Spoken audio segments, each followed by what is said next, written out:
gibi yapmış. Nerede dersin?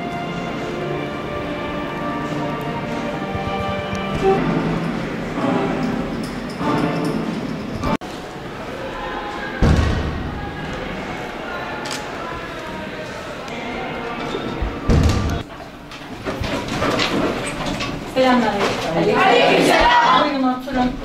Arkadaşlar dersimiz Arapça. Yalnız bugün ilk ders Arapça dersini yapmayacağız. 28 Şubat'ın yıl dönümü olması sebebiyle bugün sizlere biraz 28 Şubat'tan bahsetmek istiyorum. Bizler de 28 Şubat'ın mağdurlarındanız. Ben biliyorsunuz 3 yıllık öğretmeninizim. 1987'de başörtüsü yasağından dolayı okulumu bırakmak zorunda kalmıştım.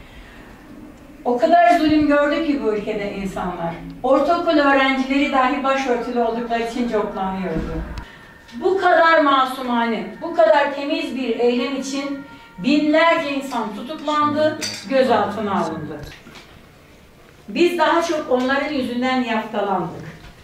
Ama bir tek başörtüsünü hayatında ön plana çıkarıp dinin güzel hayır, hasenat, sadaka, fakirin, yoksulun, yetimin elinden tutma ya da eğitim faaliyetleri. Kardeşim de o zaman İmam Hatip'te öğrenciydi.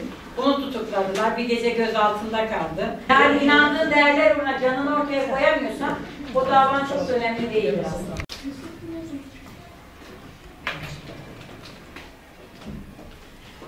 Örnekle devam edelim çocuklar.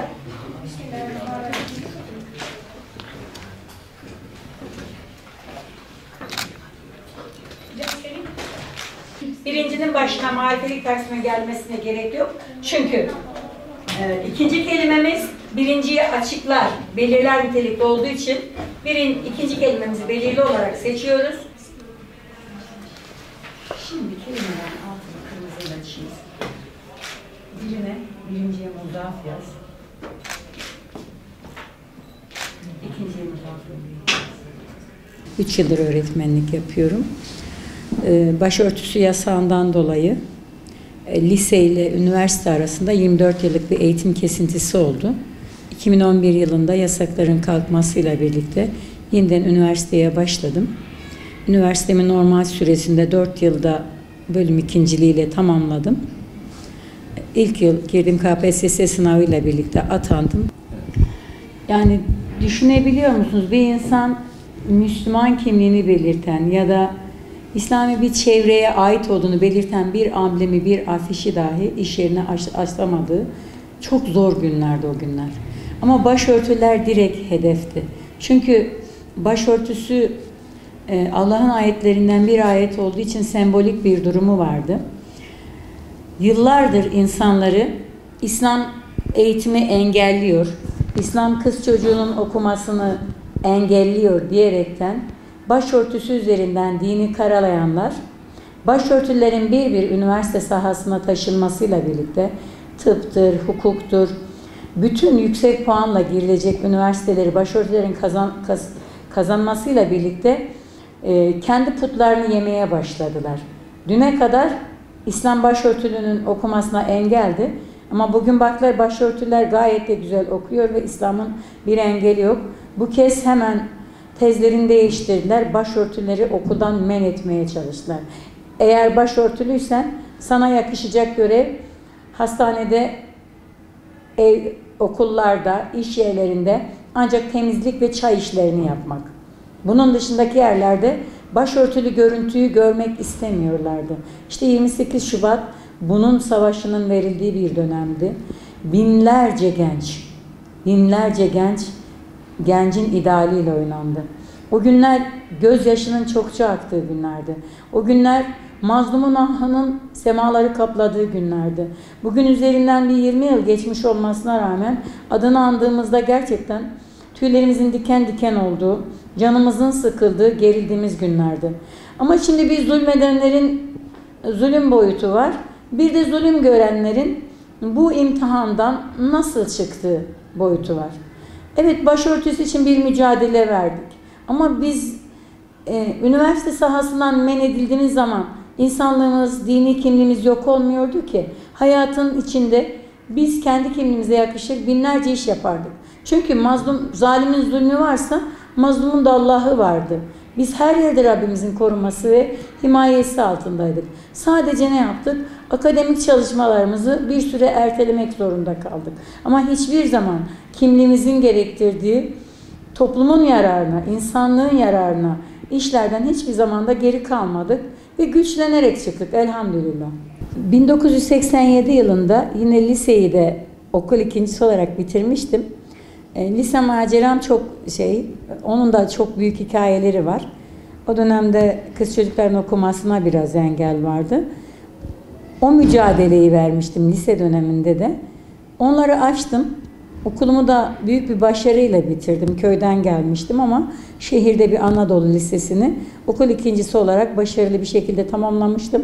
Çok büyük ideallerim vardı. Yani köydeki kızlara model olacaktım. Okumayı teşvik edecektim. Üniversiteye gittiğimde bütün hayallerimi yıktılar. Bizi almadılar üniversiteye. Yani bırakın derse girmeyi, kayıt esnasında başladı sorunlar. Ben çok kararlıydım. Yani ben artık Allah'ın emrinden hiçbir şekilde ödün vermeyeceğim. Gerekirse bedel ödeyeceğim, üniversiteyi bırakacağım diye kesin kararlı bir şekilde gitmiştim. Nihayet öyle de oldu. Bizden bir yıl öncesinde ilahiyatlara serbestlik getirerekten başörtüsü direncini kırmışlardı.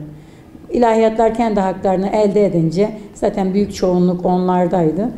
Diğer bölümlerde mücadele edecek öğrenci sayısı çok azaldığı için mücadele sönmüştü. Bırakıp dönmek zorunda kaldım.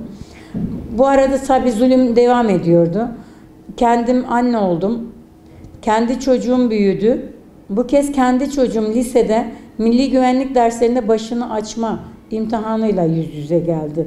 İmam Hatip Okulu'nda bütün derslerde başını örtüyor ama söz konusu milli güvenlik dersi olunca açmak zorunda. Bu kez çocuğum benimle aynı kaderi paylaştı. Bu kez onun yanında yer aldım. Başörtüsünden mağdur olan, görevini yapamayan öğretmen arkadaşlar, öğrenciler hep onların yanında durduk. Onların acısını paylaştık birlikte. Sonra 2011 yılına gelindiğinde biliyorsunuz genel bir af geldi. Başörtüsü yasağı kalktı ve 25 yıldır üniversiteyi bu şekilde terk edenlere istediği ilde okuluna başlama hakkı verildi. Artık tabii biz de belli düzenimizi kurmuşuz. Ben 2011'e gelindiğinde artık 4 çocuk annesi bir kadındım. Yaş 45'e gelmişti. Yasaklar kalktığı anda ben okula gitmek istedim. Her gün kilise gidip gelecektim Gaziantep'ten. Aile yakınlarımdan bile karşı gelen oldu. Çünkü onların da kendilerine göre haklı gerekçeleri vardı. Çünkü 40 yaş üzerine memuriyet hakkı verilmiyor. Atama yönünden de sıkıntı gözüküyor. Formasyon dersleri vesaire kısıtlıydı o dönemde. Ben dedim ne olur bana hiçbir şey söylemeyin. Ben sadece okumak istiyorum. Ne netice elde edeceğimi hiç düşünmüyorum. Sadece o ertelediğim ideallerim var ya, ötelemek zorunda kaldım ideallerimi. Ben yaşamak istiyorum. Hiçbir meslek sahibi olmasam da okumak istiyorum dedim. Herkese kulak tıkadım ve üniversiteye devam ettim. 2. yılı bitirdiğimizde şöyle bir haber çıktı. Yasaktan etkilenenlere 2 kez KPSS'ye girme hakkı verilecek dendi. Yine kaygılarım vardı. Çünkü eğitimle kesintim 24 yılı bulmuş. Yeni mezun arkadaşlarla aynı kategoride yarışacaktım KPSS'de. Yine endişelerim vardı ama takmıyordum. Hep Allah kerimdir dedim. Zaten bu inancımı kaybetmiş olsaydım üniversiteye de başlayamazdım, takdir edersiniz. Sonra formasyon derslerini biz aldık. Okulun son yılında. Ve KPSS'ye girdim. İlk atamada kazandım. Elhamdülillah. Çok sevdiğim öğretmenlik mesleğine 28 yıl sonra kavuştum. Şu an çok mutluyum. Çünkü çocuklar bizim her şeyimiz. Yani burada 950 mevcudu olan bir okulda görev yapıyorum. Türkiye'nin geleceğinde emek verecek yüzlerce öğrenci benim elimden geçecek ve gidecek. Bunun bilincinde olmak, bu doğrultuda bu çocuklara emek vermek gerçekten çok onur duyduğum bir meslek. Çok severek yapıyorum mesleğimi.